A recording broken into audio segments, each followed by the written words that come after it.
Well, what's going on, YouTubers? It's the Natural Born Driller, and welcome everyone to WWE NXT UK review, the show from October 24th, 2019.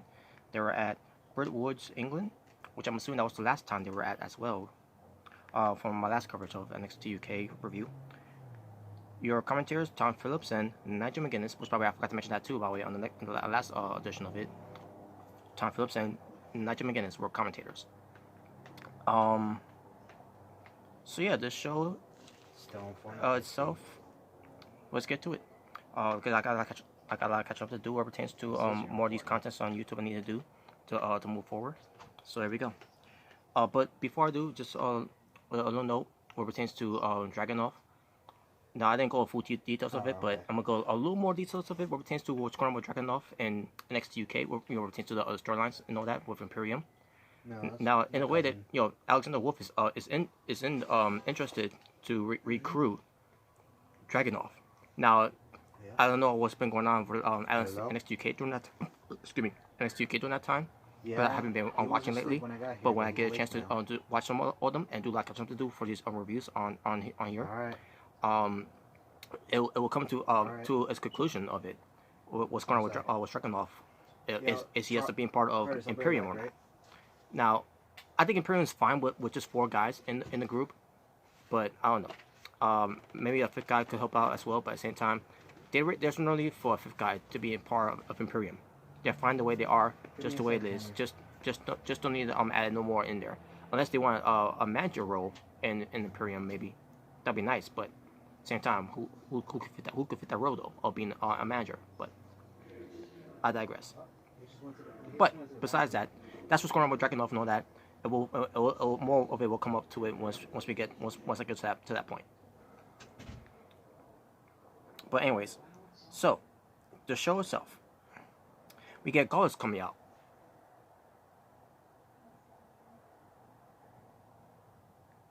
Oh, I'm sorry, not Gallus. It was Imperium. Imperium comes out first. They basically go to the same old stick of how this what Imperium is all about, and the United Kingdom champion Walter, the leader of Imperium, coming out there as well. How about how this match is sacred and all that. Basically they're going to the same spiel and all that. And all of a sudden we get interruptions of Gallus, with Joe Coffey and the new NXT UK Tag Team Champions in Mark Coffey and Wolfgang, and basically talks about maybe you may have the United Kingdom Championship title and all that, and they think they own the place, but they don't, because Gallus saying it's through their kingdom and all that, and basically they're making their way towards the ring, but they're going around the ring and all that, and like, say myself, what was the point of that? They may come in blows, but it's whatever. But that was it. Basically nothing much happened. But I guess it's a teaser that it's gonna lead to something, a program between Imperium and Gallus. So we'll see how that turns out. We get a video recording of Sarah Brookside at the United Kingdom Performance Center, and she talks about how she beat Nyla Rose. I mean, not Nyla Rose. Nina Samuels is meant to say. Excuse me. I don't know where I got Nyla Rose from. Wrong company, by the way. But she's focusing on going up against Kaylee Ray, because she wants to get back at Kaylee Ray for what happened back when they was doing the Battle Royale, where the winner, I guess, being number contender for the NXT UK Women's Championship at the time. Where Sarah Brookside was the one who won the match, but then Kaylee Ray came in there and basically stole her thunder. And I talked about it at the time, the reviews up there. I didn't like how they booked Kaylee Ray in there. Kaylee Ray supposed to be I knew she was gonna win, but the way they did it, I was not a fan of that. But hey, they're following up on the storyline here between Kaylee Ray and Sarah Brookside, and we'll see how that turns out. Once we get close up to me catching up on it. I'm back.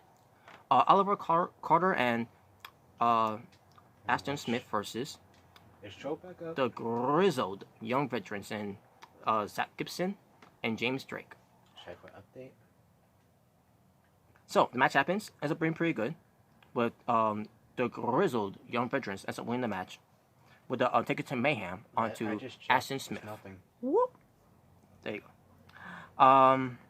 After the match, the grizzled young veterans continue to assault their opponents. I don't know, man. Basically adding insult to injury. Also, Mark Andrews and Fast Mark Webster comes for the save, and the grizzled young veterans ends up hightailing out there, and there you go. We get an interview with Tyler Bate about Tyler Bates addressing his NXT UK future, saying that he'll still be doing things NXT UK and all that. So that's good.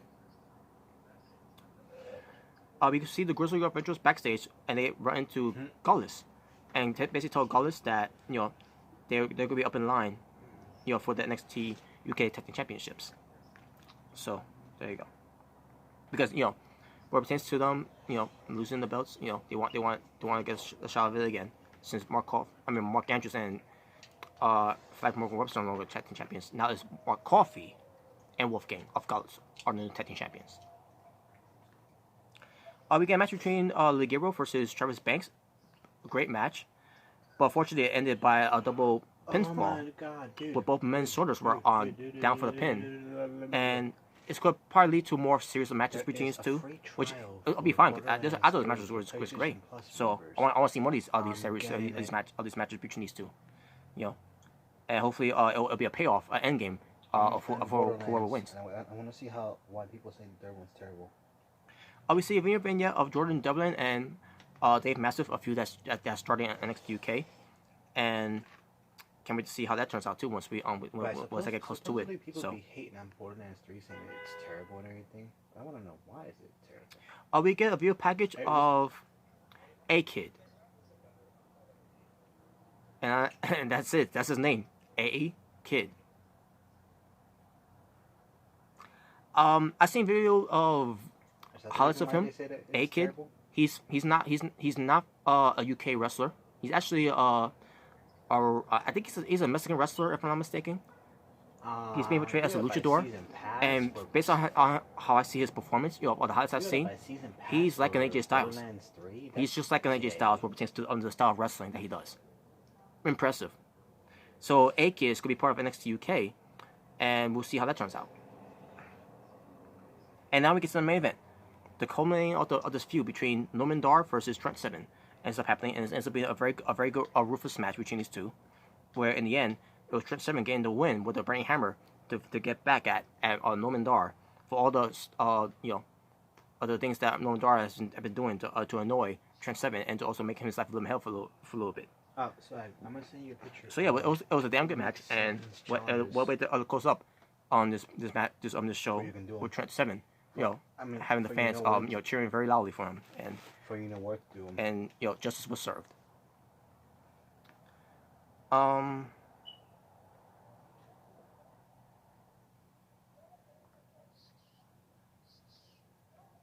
just did the last achievement recently when I was at my place. 3 matches. Eat 3 apples. Okay, so 3 matches here, and that's the Talking About Wrestling for the show, from October 24, 2019. 3 matches for this NXT UK. Edition. My overall rating for the show, I'm gonna go for a 7.5 out of 10. Good show, and we'll see how it develops more when I do a little more catching up to do with the other shows I haven't been keeping up lately. And I did a very good job of not being able to look at any spoilers and all that online, which is good. I'm very proud of myself for that one, so I'll give myself a little pat in the back there. So, but anyways, with that being said, I'll thank you all for watching. For It's the Natural Born Driller, saying peace on the streets. For this was your WWE NXT UK review, the show from October 24th, 2019. Until next time, what pertains to me catching up on WWE UK, WWE NXT UK shows for these reviews. You all take care, and I'm out.